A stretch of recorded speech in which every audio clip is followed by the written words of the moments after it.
ఓం శాంతి. ఫిబ్రవరి 25వ తారీఖు 2024. అవ్యక్త BapDada revise course 30-3-1998 మధువనము. ఈరోజు అవ్యక్త మహావాక్యాలు బాబా చెప్తున్నారు. సర్వ ప్రాప్తుల స్మృతిని ఎమర్జ్ చేసుకుని అచంచల స్థితిని అనుభవం చేయండి మరియు జీవన్ముక్తులుగా అవ్వండి. ఈరోజు భాగ్య విధాత అయిన తండ్రి విశ్వంలోని తన సర్వశ్రేష్ఠ భాగ్యశాలి పిల్లలను చూస్తున్నారు. ప్రతి పుత్రుని భాగ్యం యొక్క మహిమను స్వయంగా భగవంతుడే పాడుతున్నారు. తండ్రి మహిమనైతే ఆత్మలు పాడతారు, కానీ పిల్లలైన మీ మహిమను స్వయంగా తండ్రే చేస్తారు. మా భాగ్యం ఇంత శ్రేష్టంగా ఉందని ఎప్పుడైనా స్వప్నంలోనైనా ఆలోచించారా? కానీ తయారై ఉంది మరియు తయారయ్యింది. ప్రపంచంలోని వారు భగవంతుడు మమ్మల్ని రచించారని అంటారు, కానీ వారికి భగవంతుని గురించి తెలియదు, రచన గురించి తెలియదు. కానీ భాగ్యశాలి పిల్లలైన మీరు ప్రతి ఒక్కరూ అనుభవము మరియు నషాతో మేము శివవంశీ బ్రహ్మకుమారి బ్రహ్మకుమారులమని అంటారు. బాబ్దాదా మనల్ని ఎలా రచించారో మనకు తెలుసు. చిన్న పిల్లలను గాని, వృద్ధులైన పాండవులను గాని, శక్తులను గాని మీ తండ్రి ఎవరని అడిగితే ఏమంటారు? మమ్మల్ని శివబాబా బ్రహ్మబాబా ద్వారా రచించారు, కనుక మేము భగవంతుని పిల్లలము. భగవంతునితో డైరెక్టుగా కలుసుకుంటాము. పరమాత్మ లేక భగవంతుడు మాకు కేవలం తండ్రే కాక టీచరు మరియు సద్గురువు కూడా అని నషాతో చెప్తారు కదా. అందరికీ ఈ నషా ఉందా? అందరూ చప్పట్లు కొట్టారు. ఒక చేతి చప్పట్లు కొట్టండి. ఇప్పుడు ఈ ఎక్సర్సైజును కూడా వృద్ధులకు నేర్పించాల్సి వస్తుంది. పిల్లలు సంతోషంగా ఉండడం చూసి బాబ్దాదా కూడా సంతోషంలో ఊగుతున్నారు. అంతేకాక సదా వాహ్ నా శ్రేష్ఠ భాగ్యశాలి విశేష ఆత్మలు అని అంటారు. తండ్రి రూపంలో పరమాత్మ పాలనను అనుభవం చేస్తున్నారు. ఈ పరమాత్మ పాలన మొత్తం కల్పంలో కేవలం ఈ బ్రాహ్మణ జన్మలో మాత్రమే పిల్లలైన మీకు ప్రాప్తిస్తుంది.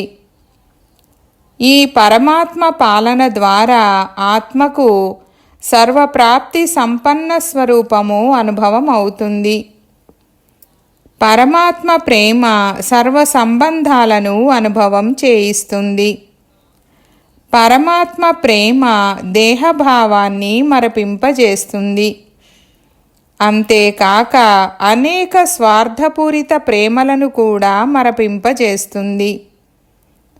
మీరిలాంటి పరమాత్మ ప్రేమ, పరమాత్మ పాలనలో పాలింపబడే భాగ్యశాలి ఆత్మలు. ఆత్మలైన మీ భాగ్యం ఎంత గొప్పదంటే స్వయం తండ్రి తన వతనాన్ని వదిలి ఈశ్వరీయ విద్యార్థులైన మిమ్మల్ని చదివించేందుకు వస్తారు.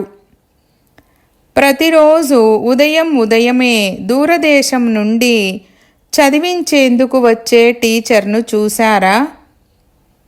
ఇలాంటి టీచర్ను ఎప్పుడైనా చూశారా? కానీ పిల్లలైన మీకోసం ప్రతిరోజు తండ్రి శిక్షకునిగా అయ్యి మీ వద్దకు చదివించేందుకు వస్తారు. అంతేకాక ఎంత సహజంగా చదివిస్తారు. ఇది 2 శబ్దాల చదువు, మీరు మరియు తండ్రి. ఈ రెండు శబ్దాలలోనే సృష్టి చక్రం అనండి, డ్రామా అనండి, కల్పవృక్షం అనండి, పూర్తి జ్ఞానమంతా ఇమిడి ఉంది. ఇతర చదువులలో అయితే బుద్ధిపై ఎంతో బరువు పడుతుంది. అయితే తండ్రి చదివించే చదువు ద్వారా బుద్ధి తేలికగా అయిపోతుంది. తేలికదనానికి గుర్తు ఉన్నతంగా ఎగరడం. తేలికైన వస్తువు స్వతహాగానే ఉన్నతంగా ఉంటుంది. కనుక ఈ చదువు ద్వారా మనసు, బుద్ధి ఎగిరే కళను అనుభవం చేస్తాయి. కనుక బుద్ధి తేలికగా అయినట్లే కదా. 3 లోకాల జ్ఞానము మీకు లభిస్తుంది. ఇలాంటి చదువు పూర్తి కల్పంలో ఎవరైనా చదువుకున్నారా? ఇలా చదివించేవారెవరైనా లభించారా? కనుక ఇది మీ భాగ్యము కదా. సద్గురువు ద్వారా మీకు ఎలాంటి మతము లభిస్తుందంటే, దాని ద్వారా సదా కొరకు ఏం చెయ్యాలి, ఎలా నడవాలి, ఇలా చెయ్యాలా వద్దా, ఏమవుతుంది, ఈ ప్రశ్నలన్నీ సమాప్తమైపోతాయి.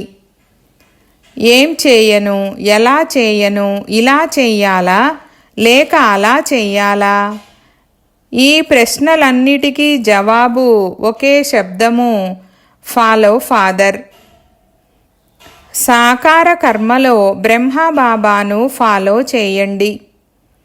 నిరాకార స్థితిలో అశరీరీగా అవ్వడంలో శివబాబాను ఫాలో చేయండి.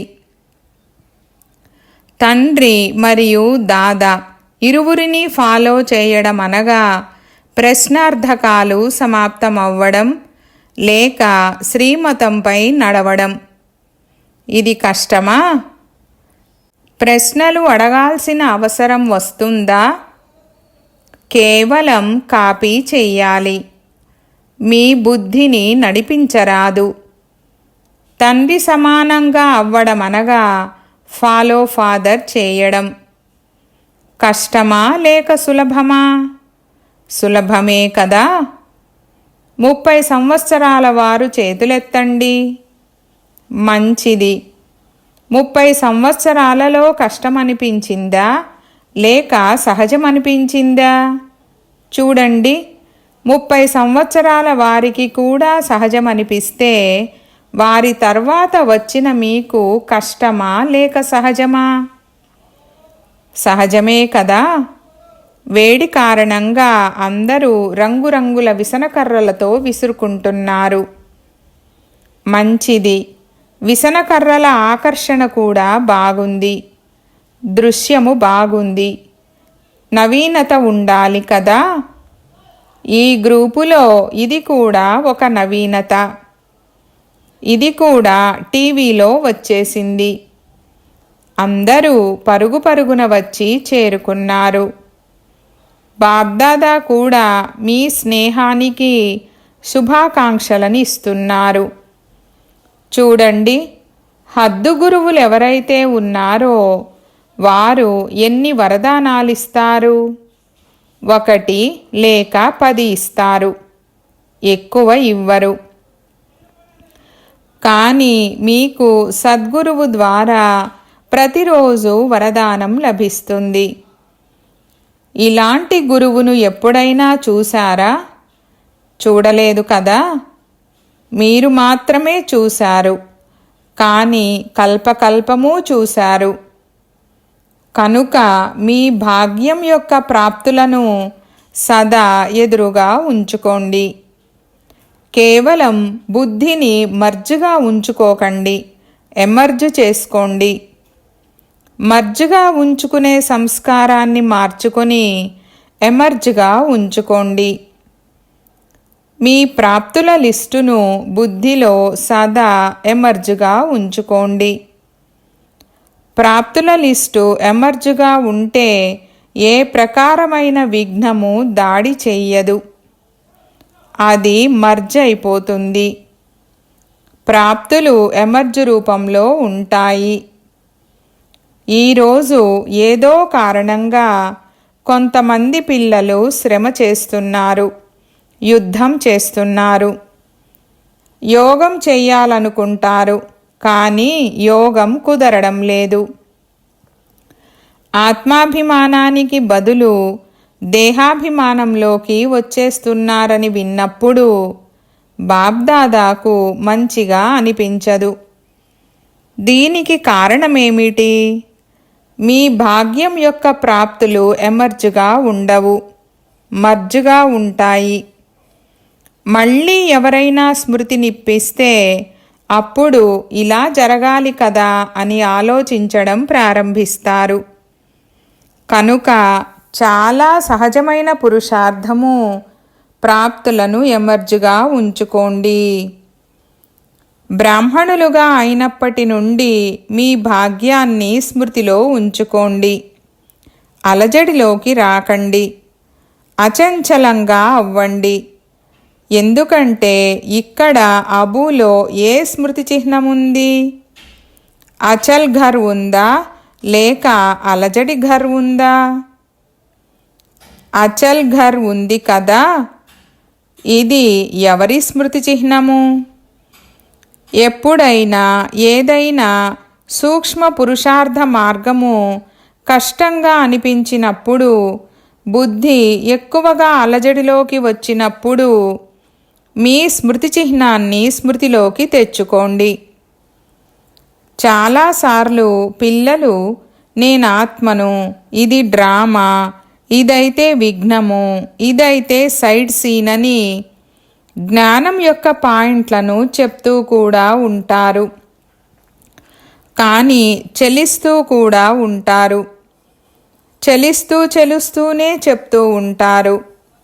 బుద్ధి ఇలా అలజడిగా అయిపోయి అచంచలంగా అవ్వకుంటే అప్పుడు మధుబనంలోని అచల్ ఘర్ను గుర్తు తెచ్చుకోండి. ఇదైతే స్థూలమైన వస్తువు కదా, సూక్ష్మమైనది కాదు కదా, కళ్ళకు కనిపించే వస్తువు.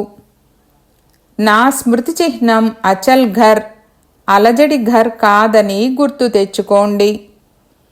ఎందుకంటే బాబ్దాదా ఈ సంవత్సరాన్ని పిల్లలందరి పట్ల ముక్తి సంవత్సరంగా జరపాలని కోరుకుంటున్నారు. అయితే చేతులు ఎత్తిస్తే కొంతమంది ఎత్తడం, కొంతమంది ఎత్తకుండా ఉండటం ఇలా ఉండరాదు. అందరూ సంతోషంగా చేతులతో చప్పట్లు మోగించాలి. అందరూ చప్పట్లు కొట్టసాగారు. సరే, ఇప్పుడు చప్పట్లు కొట్టేశారు, మంచిదే. కానీ ఇలాగే ఈ సంవత్సరం సమాప్తిలో ఇంతే జోరుగా చప్పట్లు కొట్టడం బాబ్దాదా చూడాలి. ఇప్పుడైతే కొట్టేశారు, మంచిదే. కానీ అప్పుడు కూడా కొట్టాలి. కొడతారా? చూడండి, చేతులతో చప్పట్లు కొట్టి సంతోషపరిచారు. కానీ కొత్త సంవత్సరంలో జనవరి 18 బ్రహ్మబాబా శరీరం నుండి ముక్తి అయిన విశేషమైన రోజు.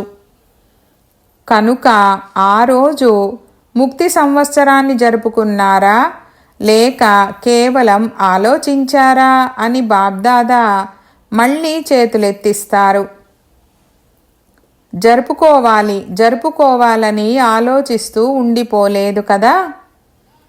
స్వరూపంలోకి తీసుకొచ్చారా లేక ఆలోచిస్తూ చివర్లో కూడా ఆలోచిస్తూనే ఉండిపోతారా?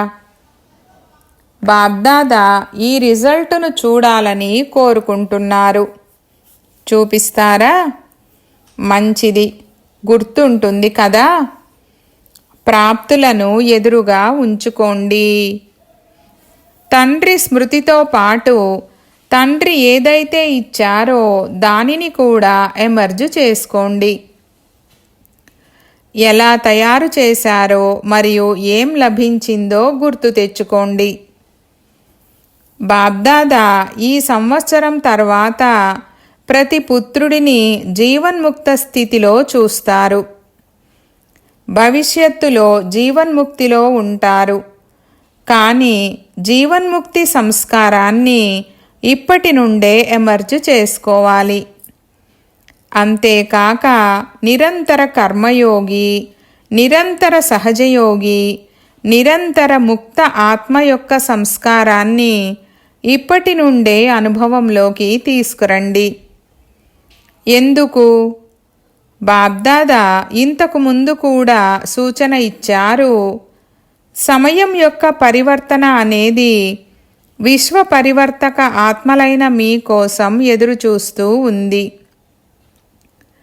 ప్రకృతిపతి ఆత్మలైన మీ కోసం ప్రకృతి విజయమాల పట్టుకొని ఆహ్వానం చేస్తూ ఉంది. సమయము విజయం యొక్క గంట ఎప్పుడు మోగించాలని భవిష్య రాజ్యాధికారి ఆత్మలైన మిమ్మల్ని చూస్తూ ఉంది. భక్తాత్మలు, మా పూజ్య దేవాత్మలు ఎప్పుడు మాపై ప్రసన్నమై మాకు ముక్తి వరదానాన్ని ఇస్తారని ఆ రోజు కోసం ఎదురు చూస్తున్నారు. దుఃఖీ ఆత్మలు ఎప్పుడు దుఃఖహర్త సుఖకర్త ఆత్మలు ప్రత్యక్షమవుతారని పిలుస్తున్నారు. కనుక వీరందరూ మీకోసం ఎదురు చూస్తున్నారు లేక ఆహ్వానిస్తున్నారు. కనుక ఓ దయాహృదయులు, విశ్వకళ్యాణకారి ఆత్మలు, ఇప్పుడు వీరి ఎదురుచూపును సమాప్తం చేయండి. మీకోసం అందరూ ఆగి ఉన్నారు. మీరందరూ ముక్తులుగా అయితే సర్వాత్మలు, ప్రకృతి, భక్తులు ముక్తైపోతారు. కనుక ముక్తులుగా అవ్వండి. ముక్తిని దానమిచ్చే మాస్టర్ దాతలుగా అవ్వండి. ఇప్పుడు విశ్వ పరివర్తన యొక్క బాధ్యతా కిరీటధారి ఆత్మలుగా అవ్వండి. మీరు బాధ్యులే కదా. తండ్రితో పాటు మీరు సహాయకారులు. మీకు దయ కలగడం లేదా? మీ మనసులో వారి దుఃఖ విలాపం అనుభూతి అవ్వడం లేదా? ఓ విశ్వ పరివర్తక ఆత్మలు, ఇప్పుడు మీ బాధ్యతా కిరీటధారణ మహోత్సవాన్ని జరుపుకోండి. బాబ్దాదా ఇంతకు ముందు కూడా వినిపించారు. 100 హిమాలయ పర్వతాలతో సమానమైన పెద్ద పెద్ద విఘ్నాలు వచ్చినా తొలగిపోము, ఓడిపోము. ముక్తి సంవత్సరం యొక్క కిరీటధారణ మహోత్సవాన్ని తప్పకుండా జరుపుకుంటాము. బాబ్దాదా ప్రతిరోజు చార్టును చూస్తారు.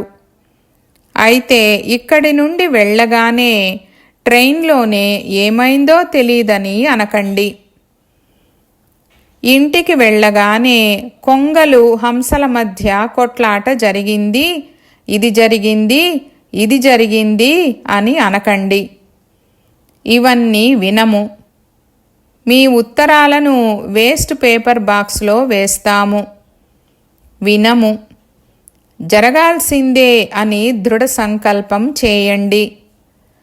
ఎక్కడ దృఢత ఉంటుందో అక్కడ సఫలత లేకపోవడం అనేది అసంభవము.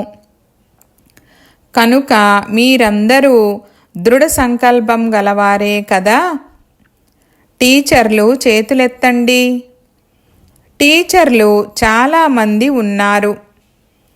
మొత్తం సెంటర్లన్నీ ఖాళీ చేసి వచ్చేశారా ఏమిటి? ఒక శుభవార్తను వినిపిస్తున్నాను. మధువనం వారందరూ తమ పరివర్తన యొక్క లక్ష్యం చాలా బాగా పెట్టుకున్నారని బాబ్దాదా చూశారు మరియు విన్నారు. లక్షణాలనైతే చూస్తాము, కానీ లక్ష్యం చాలా బాగా పెట్టుకున్నారు. తమలో వచ్చిన పరివర్తన గురించి కూడా రాశారు. పరివర్తన రావడం ప్రారంభమయ్యింది. ఇక ముందు వస్తూ ఉంటుందని బాబ్దాదాకు సంతోషముంది. అందరూ తమ దృఢ సంకల్పం యొక్క ఉమంగ ఉత్సాహాలను బాగా చూపించారు. ఇప్పుడు కాగితంపై రాశారు. కానీ కాగితంపై రాసేందుకు కూడా మొదటి అడుగు వేశారు కదా. కనుక బాబ్దాదాకు ఎందుకు సంతోషమయ్యింది? మొత్తం ప్రపంచానికి అర్జునులు మధువనవాసులు, మొదట నిమిత్తులు మధువన నివాసులు, రెండవ నెంబర్లో దేశ విదేశాలలోని నిమిత్త సేవాధారి టీచర్లు మరియు పూర్తి పరివారంలోని సర్వ సహయోగి సాథి బ్రాహ్మణాత్మలు ఉన్నారు. కనుక మధువన చిత్రము పూర్తిగా మారిపోయినట్లు బాబ్దాదాకు కనిపించాలి. మధువనం వారు తక్కువ మంది వచ్చారు, చాలామంది రాయలేదు కూడా. ముందు కూర్చున్న వారు తక్కువ మంది రాశారు. చాలా బిజీగా ఉండవచ్చు, కానీ పని లభించినప్పుడు రాయడంలో కూడా మార్కులు జమ అవుతాయి. ఒకవేళ రాయకుంటే అదనపు మార్కులు తగ్గిపోతాయి, నష్టపోతారు. ఏ డైరెక్షన్స్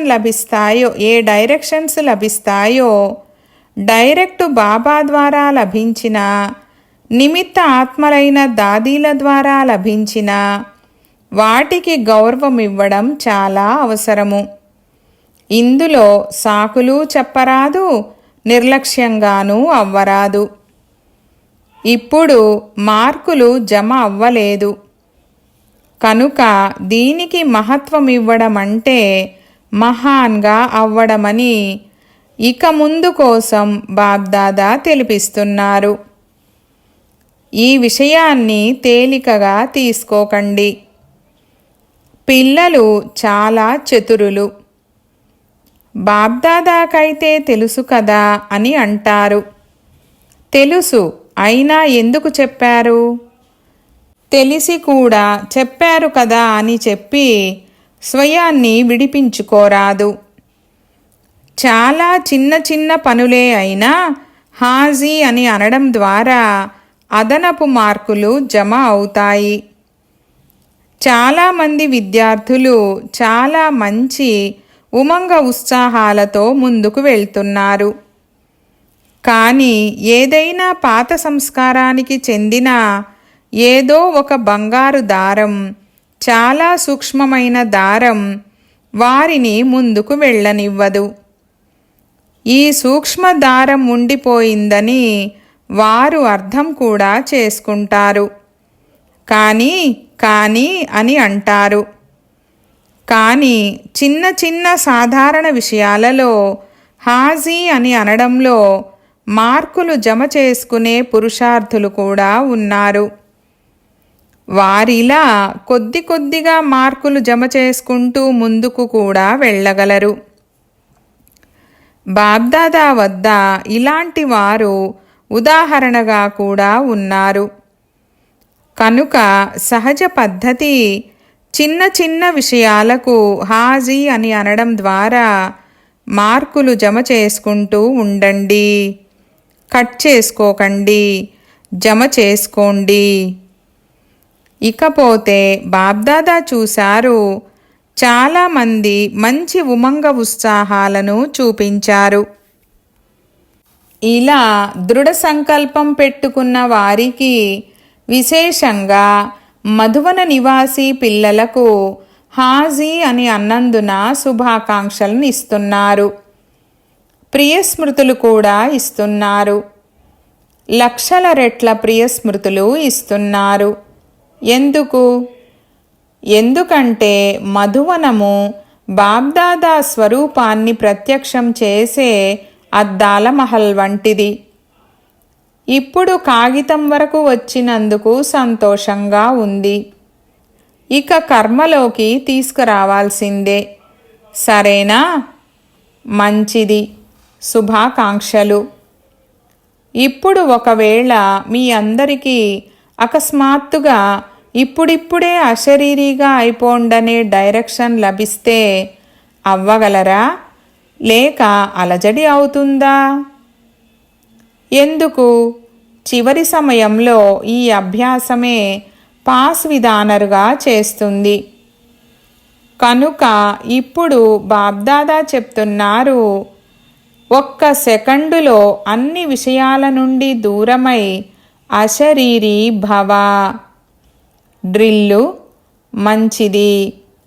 నలువైపులా ఉన్న అతి శ్రేష్ఠ భాగ్యవంతులు, పరమాత్మ పాలనకు అధికారి ఆత్మలు, పరమాత్మ చదువుకు అధికారులు, సద్గురువైన పరమాత్మ వరదానాలకు అధికారులు, సదా దృఢత ద్వారా సఫలతకు అధికారులు, సదా అఖండ యోగులు, అచంచల యోగులు, సదా విశ్వ పరివర్తన యొక్క బాధ్యతా కిరీటధారులు, సదా సర్వప్రాప్తులను ఎమర్జ్ రూపంలో అనుభవం చేసే ఇలాంటి విశేష ఆత్మలకు బాబ్దాదా ప్రియస్మృతులు మరియు నమస్తే. ఈ విధంగా తయారు చేసేటటువంటి బాబ్దాదాకు పిల్లల యొక్క ప్రియస్మృతులు మరియు నమస్తే నమస్తే బాబా నమస్తే. ఇప్పుడు ముక్తి సంవత్సరంలో నెంబర్ 1 మధువన నివాసులు, సరేనా? అవుతుందా లేక కష్టమా? బాబ్దాదా మధువనం వారికి కూడా బంగారు బ్యాడ్జీలను ఇస్తారు. మధువనం వారికి బ్యాడ్జీలు ఇవ్వాలి. ఇతరులందరికీ ఇచ్చారు. మధువనం వారికి ముక్తి సంవత్సరం యొక్క బహుమతి ఇస్తాము. మీకు మంచి బ్యాడ్జీలు ఇస్తాము. మంచిది. వరదానము: బ్రాహ్మణ జీవితంలో ఒక్క తండ్రిని తమ ప్రపంచంగా చేసుకునే స్వతహా మరియు సహజయోగి భవ. వివరణ: బ్రాహ్మణ జీవితంలో పిల్లలందరి ప్రతిజ్ఞ ఒక్క తండ్రి తప్ప మరెవ్వరూ లేరు. ఎప్పుడైతే తండ్రే ప్రపంచమో, రెండవ వారెవ్వరూ లేనే లేరో, అప్పుడు స్వతహా మరియు సహజయోగి స్థితి సదా ఉంటుంది. ఒకవేళ రెండవ వారెవరైనా ఉంటే బుద్ధి ఇక్కడికి వెళ్ళరాదు, అక్కడికి వెళ్ళాలని శ్రమ చేయాల్సి వస్తుంది. కానీ సర్వస్వము ఒక్క తండ్రి అయినప్పుడు బుద్ధి ఎక్కడికి వెళ్ళలేదు. సహజయోగులుగా, స్వరాజ్య అధికారులుగా సహజంగా అయిపోతారు. వారి ముఖముపై ఆత్మీయత యొక్క మెరుపు ఒకే విధంగా ఏకరసంగా ఉంటుంది. స్లోగన్: తండ్రి సమానంగా అవ్యక్తంగా లేక విదేహీగా అవ్వడమే అవ్యక్త పాలనకు ప్రత్యక్ష రుజువు. ఓం శాంతి.